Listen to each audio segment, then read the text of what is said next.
और बलूचिस्तान एक ऐसा फ्रंट है जिसने पाकिस्तान की रातों की नींद हराम की। न सिर्फ शहबाज शरीफ की बल्कि मुनीर के दिल का करार छीना हुआ है और बलोच लगातार पाकिस्तान के सीने पर चढ़कर पाकिस्तान पर हमले कर रहे हैं। और उसके पीछे वजह यह है कि पाकिस्तान बर्बर सलूक कर रहा है और मुनीर की बर्बरता पर बलूचों का यही कहना है कि बर्बर मुनीर बलोच देंगे सीना चीर। इसी तरह की जो कहानी इस वक्त बलूचिस्तान में देखी जा रही है, क्योंकि पाकिस्तानी सेना और बलूचिस्तान के बीच संघर्ष लगातार जारी है और पाकिस्तानी सेना लगातार बलूचों पर अत्याचार कर रही है। एक डेटा निकलकर सामने आया है और वो बताता है कि किस तरीके से बलूचिस्तान पाकिस्तान के अत्याचारों का शिकार है। बलूचिस्तान को लेकर बड़े चौंकाने वाले आंकड़े इस वक्त सामने आए हैं। मैं आपको बता दूं कि मानवाधिकार संगठन है पाक, जिसका नाम है, इसकी रिपोर्ट सामने आई है और यह रिपोर्ट मुनीर की सेना की बर्बरता की कहानी को बयां करती है।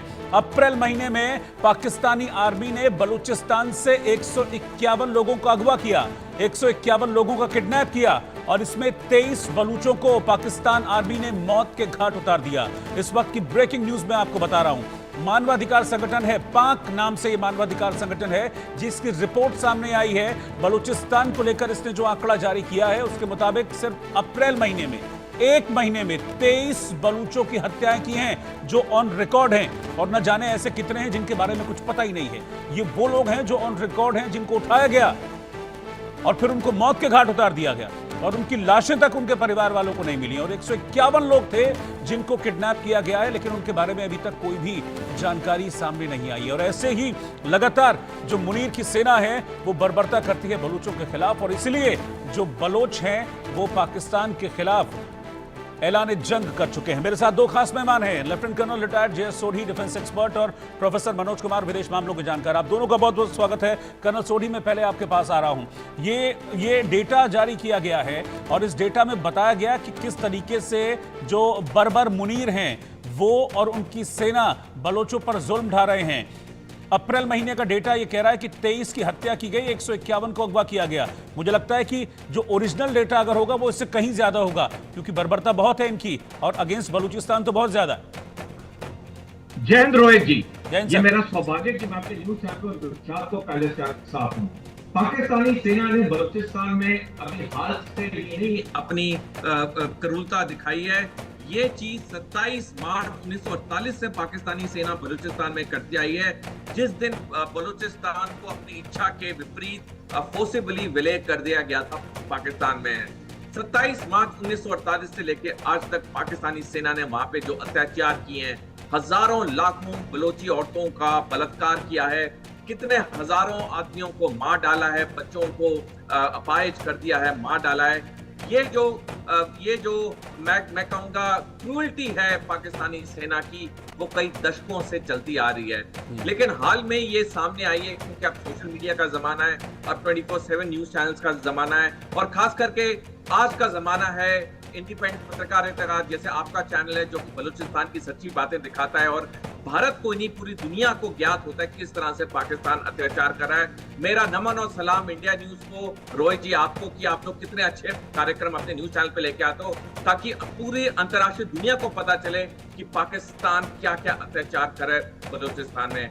देखिए, पाकिस्तान का अत्याचार तो जारी है बलूचिस्तान में, लेकिन आज की तारीख में जिस तरह से बलोची उठ चुके हैं पाकिस्तानी हुकूमत के खिलाफ, पाकिस्तानी सेना के खिलाफ, ये चीज पाकिस्तानी सेना और हुकूमत को अब उनकी नींदें उड़ा दी हैं, क्योंकि दिन प्रतिदिन ये जो जन सैलाब है बलूचिस्तान में ये बढ़ता जा रहा है, ये आक्रामक होता जा रहा है, ये बहुत पॉपुलर होता जा रहा है और जैसे जैसे ये और पॉपुलर हो रहा है, पाकिस्तान के लिए एक देश रहना बहुत मुश्किल लग रहा है आने वाले समय में। बिल्कुल, मैं प्रोफेसर मनोज कुमार के पास चल रहा हूं। प्रोफेसर मनोज कुमार, पाकिस्तान वैसे तो खुद को ये कहता है कि देखो जी बलोच लड़ा के हमारे ऊपर अटैक करते हैं हमारी आर्मी को, लेकिन अपनी बात कभी नहीं करता कि उन्होंने कितने अत्याचार किए और किस वजह से जो बलोच हैं उनको पाकिस्तान को जवाब देना पड़ रहा है। जिन आंकड़ों का मैं जिक्र कर रहा हूं इसमें बहुत सारे लोग ऐसे हैं जिनकी लाशें तक उनके घर वालों को नहीं मिलती हैं। उनके घर वाले डमी बनाकर जो लास्ट रिचुअल्स हैं वो करते हैं। ये इतना जुल्म है पाकिस्तानी सेना का बलोचों पर। देखिए रोहित जी, अभी सोढ़ी जी ने जिस तरीके से चित्रण किया वो बिल्कुल सही चित्रण किया, क्योंकि ये ह्यूमन राइट्स का जो रिपोर्ट है जो अभी आप दिखा रहे थे वो फेक रिपोर्ट नहीं हो सकता।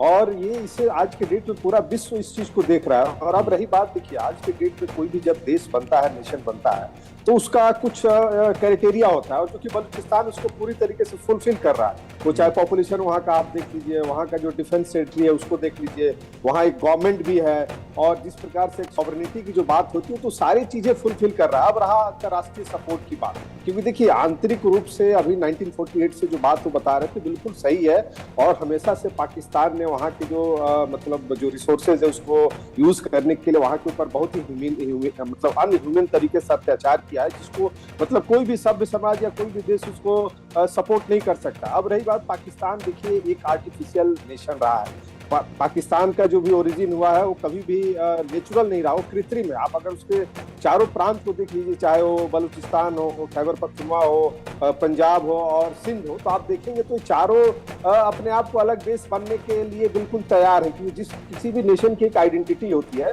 तो मुझे लगता है कि बलूचिस्तान का वो समय आ गया, और जिस प्रकार से भारत ने पहलगाम अटैक के बाद से पाकिस्तान को, और खास करके चाइना और जो उसके जिसकी गोद में अमेरिका की गोद में बैठा रहता था, जिस तरीके से एक्सपोज किया है, इससे बलूचिस्तान को एक आशा की किरण जगी है, और वो भारत की तरफ बड़े ही पॉजिटिव नजरों से देख रहा है। और देखिए भारत 1960 से उसको एक तरीके से ह्यूमैनिटेरियन ग्राउंड पे मदद करते आ रहा है। यहाँ की मीडिया, यहाँ का सोशल मीडिया, यहाँ का जो पॉपुलेशन है वो भी सपोर्ट करता है, क्योंकि देखिए भारत हमेशा से शांति और मानव अधिकार का रक्षक रहा है, उसकी एक नेचर रही है। और मुझे लगता है कि आज बलूचिस्तान को जिस तरीके का एक सिचुएशन मिला, उस सिचुएशन में अगर देखिए किसी भी नेशन को बनने में अंतर्राष्ट्रीय सपोर्ट की बहुत जरूरत होती है, और भारत एक डिप्लोमेसी बहुत ही इंपॉर्टेंट रोल प्ले करती है। तो भारत की विदेश नीति यहाँ पे किस तरीके से उसको सपोर्ट करती है, ये भी देखने की चीज है। और आज जिस तरीके से देखिए चाइना का, हम सब जानते हैं कि चाइना एक हमेशा सिर्फ अपने फायदे की बात करता है, उसका वो चाहे सीपेक वाला जो इन्वेस्टमेंट है, और जो वन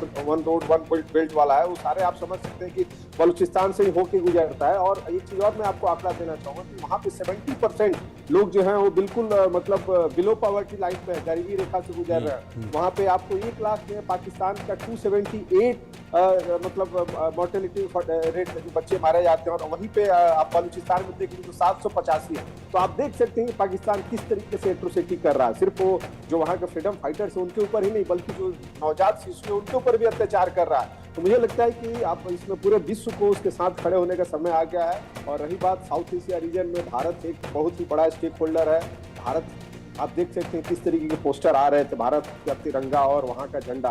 तो आप मुझे लगता है कि आने वाले समय में ये बलूचिस्तान जो है जो एक डिप्लोमेटिक तरीके से इसको कहीं ना कहीं एक विक्ट्री बनेगी। आप बांग्लादेश का भी देख लीजिए किस तरीके से ओरिजिन हुआ था, आप वियतनाम को भी देख सकते हैं किस तरीके से ओरिजिन हुआ था। आपका अंतर्राष्ट्रीय जो यूएनओ है उसमें भी हमें सहमति चाहिए, उसमें चाइना का भी रोल आ जाता है, विटो पावर का। तो मुझे लगता है कि ये एक स्टेप बाय स्टेप की रणनीति है, और पाकिस्तान जिस तरीके से फेल्ड हो रहा है उसके हाथ से धीरे धीरे बलूचिस्तान निकलते जा रहा है। जी रोहित जी, मैं आपके पास वापस लौटूंगा। एक और ब्रेकिंग न्यूज इस वक्त आ रही है कि बलूचिस्तान के लोगों को लगातार पाकिस्तान की आर्मी निशाना बना रही है। एक डेटा मैंने भी आपके सामने रखा, लेकिन इसके अलावा भी लगातार पाकिस्तानी आर्मी की तरफ से बलूचिस्तान के लोगों पर जुल्म और सितम जारी है। 18 जिलों में बलूचों को पाकिस्तानी सेना ने निशाना बनाया है। बलूचिस्तान के लोगों को पाकिस्तानी सेना टॉर्चर कर रही है। पाकिस्तानी आर्मी किडनैप कर अलग अलग तरीके से इन लोगों को टॉर्चर करती है, और इन लोगों को शारीरिक और मानसिक यातनाएं भी दी जाती हैं। इस वक्त की ब्रेकिंग न्यूज, बड़ी खबर मैं आपको बता रहा हूं। तो कई जगह से करीब 18 ऐसे जिले हैं जहां से लोगों को किडनैप किया गया, और उसके बाद उन्हें टॉर्चर किया जा रहा है बुरी तरीके से, उन्हें मारा पीटा जा रहा है, उन्हें शारीरिक यातनाएं, मानसिक यातनाएं दी जा रही हैं। और आपको एक चीज और मैं याद दिला दूं कि मेहरंग बलोच और उनके कई साथी वो भी इस वक्त पाकिस्तान की कैद में हैं। उनको छुड़वाने के लिए एक बड़ा प्रोटेस्ट बलूचिस्तान में किया जा रहा है कि भाई आपने क्यों मेहरंग को अरेस्ट किया हुआ है, क्यों मेहरंग को हिरासत में रखा है, क्यों अब तक नहीं छोड़ा है। लेकिन इसके बावजूद पाकिस्तानी सेना की हरकतें कम नहीं हो रही हैं, और वो बलूचों पर लगातार जुल्म सितम कर रहे हैं। किडनैप करके उन्हें लगातार मानसिक और शारीरिक यातनाएं दी जा रही हैं।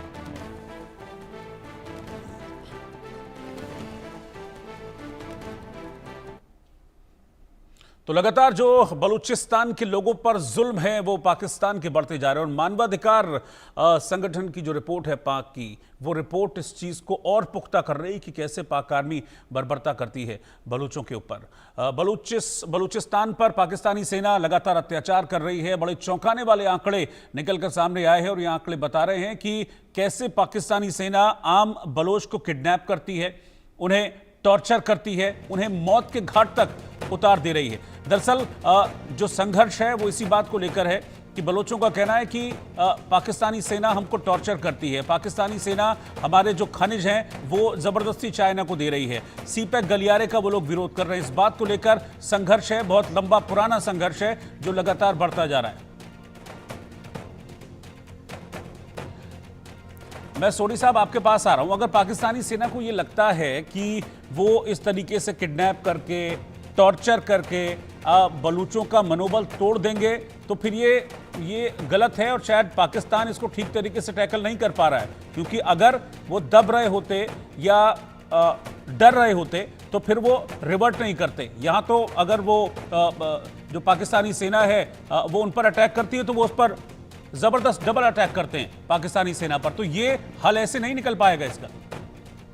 रोहित जी, 1905 में जॉर्ज संटाना, जो कि एक प्रसिद्ध अमेरिकी विचारधारक थे, उन्होंने कहा था जो लोग इतिहास से नहीं सीखते उन्हें इतिहास दोबारा दोहराना पड़ता है। पाकिस्तान को अपना इतिहास से सीखना चाहिए, किस तरह से 1960 और 70 के दशक में उसने तब ईस्ट पाकिस्तान, जो आज का वर्तमान बांग्लादेश है, वहां पे ऐसे ही जैसे आज बलोचियों पे अत्याचार हो रहा है वैसे ही वहां उसने ईस्ट पाकिस्तान के बंगालियों पे कितना अत्याचार किया। उसका नतीजा क्या हुआ? पाकिस्तान दो देशों में टूट गया। अगर अब भी पाकिस्तान अपने इतिहास से नहीं सीखेगा, जो कि नहीं सीखेगा, क्योंकि मेरे को पता है पाकिस्तान एक बेवकूफ राष्ट्र है और मेरे को कोई संकोच नहीं होता ये शब्द इस्तेमाल करने में, क्योंकि वो हमारा दुश्मन है। उसे हमारे हजारों सैनिक मारे, उसे हमारे लाखों आम नागरिक मारे, तो मैं तो उस देश को बेवकूफ देश कहता हूँ। तो ये जो बेवकूफ देश है ये कभी अपने इतिहास से नहीं सीखेगा और इसका हाल वही होगा जो 1971 में हुआ था, जब दो देशों में बढ़ गया था। अब भी ये 2-3 देशों में बढ़ जाएगा, वो दिन दूर नहीं। रोहित जी, बहुत जल्द आप में और डॉक्टर मनोज सर इकट्ठे इसी चैनल पे, आपके शो पे हम मिठाई बांट रहे होंगे, खुशियां मना रहे होंगे कि पाकिस्तान टूट गया छोटे देश। अच्छा प्रोफेसर मनोज कुमार, क्या बाकी देशों को बलूचिस्तान की इसमें मदद करनी चाहिए पाकिस्तान के खिलाफ? क्योंकि बलोच लगातार बड़ी उम्मीद भरी नज़रों से भारत की तरफ भी देखते हैं और भी कई कंट्रीज हैं जिनसे वो कहते हैं कि हमारे साथ आओ और हमें अलग देश बनाने में मदद करो। देखिए, एक चीज रोहित जी हमें समझना होगा कि कोई भी लड़ाई हो उसे हमेशा, चाहे व्यक्ति हो या देश हो, उसे अपने कंधे पे ही लड़ना होता है और उसके बाद ही बाहर से आपको सपोर्ट मिलता है। तो जिस तरीके से बलूच का जो, अगर आप देख लीजिए, जो ओरिजिन हुआ है, वो इवन ब्रिटिशर्स जब एम्पायर थे उसी समय से उन लोगों ने अपने सेफ्टी के लिए जिस तरीके से बलूचिस्तान को पाकिस्तान के साथ मिलाया, तो मुझे लगता है कि वहीं से गलत हुआ। और बलूचिस्तान का अगर आप देख लीजिए हिस्टोरिकल, अगर 9000 साल पहले पुराना उसका इतिहास रहा है। वो मेहरगढ़ के नाम से जाना जाता था, बहुत ही डेवलप सिटी था। लेकिन अभी आपने जो सवाल किया कि जो विश्व के जो देश है उनको आना चाहिए कि नहीं आना चाहिए, तो मैं आपको एक चीज बताना चाहूंगा कि देखिए, किसी भी नेशन का जो जियो पॉलिटिक्स और ज्योग्राफिकल लोकेशन होता है वो बहुत इंपॉर्टेंट होता है। आप अगर बलूचिस्तान को देख लीजिए तो ईरान का लगभग वो आपको 520 मील का जो बॉर्डर है वो शेयर करता है और अफगानिस्तान का लगभग 730 मील करता है। तो आप देख सकते हैं कि अफगानिस्तान तो पूरा खुल के सपोर्ट में है। और रही बात ईरान का, तो ईरान अभी डबल माइंडेड है, क्योंकि एक तरफ उसे पाकिस्तान भी दिख रहा है और पाकिस्तान के साथ आज के डेट में बहुत अच्छे संबंध नहीं है ईरान के साथ, लेकिन चाइना कहीं ना कहीं एक तरीके से उसमें रोल प्ले कर रहा है, क्योंकि चाइना का इन्वेस्टमेंट लगभग $63 बिलियन का है वहां पे और लगभग 23 से 25 बिलियन डॉलर ऑलरेडी वो कर चुका है वहां पे। तो इसलिए मुझे लगता है कि अगर उस लेवल पे अगर बात होती है तो इन दोनों देशों को अपने इंटरेस्ट की पूर्ति होनी चाहिए। उन्हें पाकिस्तान कोई बहुत प्यारा नहीं है, जो पाकिस्तान एक बैटल फील्ड के रूप में इन सबने यूज किया है। और बलूचिस्तान के साथ अगर वार्ता होती है और उनके जो इन्वेस्टमेंट है, उस इन्वेस्टमेंट में अगर उनके सारे इंटरेस्ट को फुलफिल हो जाता है तो मुझे लगता है कि आने वाले समय में जो चाइना है और ईरान है, ये कहीं ना कहीं बलूचिस्तान के सपोर्ट में खड़े हो जाएंगे। और देखिए, ये चीज हमें समझना होगा कि यूएनओ में चाइना का वीटो पावर बहुत इंपॉर्टेंट हो जाता है। तो इसलिए मुझे लगता है कि आंतरिक रूप से ये लोग भी इस पे काम कर रहे हैं। और रही बात भारत की, तो देखिए अभी सोडी साहब ने जैसे कहा कि भारत का एनिमी पाकिस्तान है और ये पूरा एक्सपोज हो चुका है। तो इसीलिए मुझे लगता है कि भारत को जो अभी डिप्लोमेटिक जो चैनल है, जिस तरीके से हम ह्यूमैनिटेरियन ग्राउंड को मदद करते आ रहे थे, भारत को अब खुल के सपोर्ट करना चाहिए, क्योंकि जिस प्रकार की एट्रोसिटी वहां पे हो रही है, अगर हम मानव की सभ्यता और मानव का शांति की अगर हम बात करते हैं तो भारत हमेशा इस चीज के लिए खड़ा रहा है। तो चाहे साउथ अफ्रीका हो या कहीं भी वेस्ट एशिया, किसी भी जगह पे हम ह्यूमैनिटेरियन ग्राउंड पे खड़े हुए। तो आज आपके पड़ोस में जो कि बलूचिस्तान हमेशा से भारत, आप देखिए वहाँ के जितने फ्रीडम फाइटर्स हैं उनके आइडल सुभाष चंद्र बोस हैं, भगत सिंह हैं, उनको आइडल मान के चलते हैं। तो मुझे लगता है कि भारत जिस तरीके से रणनीतिक के तहत बलूचिस्तान के साथ जाएगा, आने वाले समय में ये और भी ओपन होगा। और इस पे जो हमारी विदेश मंत्रालय और खास करके जो अभी हमारे वर्तमान नेतृत्व है वो कहीं ना कहीं इस पे काम जरूर कर रहा होगा लोग। लेकिन हम सब जानते हैं कि एक अंतर्राष्ट्रीय कूटनीति होती है जिसमें हर देश का एक अपना पोजिशनिंग स्टैंड, क्योंकि सबके इंटरेस्ट हर एक दूसरे से जुड़े हुए हैं। तो जिस प्रकार की वहां पे एट्रोसिटी पाकिस्तान और ये और बढ़ते जाएगा तो मुझे लगता है कि अंतर्राष्ट्रीय जो जगत है वो बलूचिस्तान के साथ खड़ा होगा। और नो डाउट देखिए आज ये चीज समझने की एक और जरूरत है, क्योंकि आज आप देख सकते हैं कि वहां पे उन लोगों ने अपने सारे मतभेदों को भुला के वहां जितनी भी आर्मी थी सब एक हो चुके हैं और वो बीएनए के बलूचिस्तान नेशनल आर्मी के रूप में एक तरीके से पाकिस्तान के खिलाफ लड़ रहे हैं। तो एक तरीके से वो ट्रेंड है। और देखिए एक चीज और अभी बीच में निकल के आंकड़ा आया था कि पाकिस्तान के जो सोल्जर्स हैं जो आर्मी में जो बलूचिस्तान से तो सारे छोड़ के भाग रहे हैं और इधर आके ज्वाइन कर रहे हैं। तो मुझे लगता है कि ये लड़ाई बहुत ज्यादा दिन तक नहीं चलने वाली है। अब रही बात अंतर्राष्ट्रीय सपोर्ट की, तो अंतर्राष्ट्रीय जो देश है वो सबकी निगाह इस एरिया पे है और समय आने पे सब लोग अपना इसमें रोल प्ले करेगा। जी रोहित जी। ठीक है, आप मेरे साथ बने रहिए। और देखिए हम क्या बात भी कर रहे थे कि बलोच लड़ा के चुप बैठने वाले तो है नहीं, वो भी पलट कर कुछ ना कुछ बार जरूर करेंगे। तो इस तरह की खबरें भी आ रही है लगातार कि बलूचिस्तान में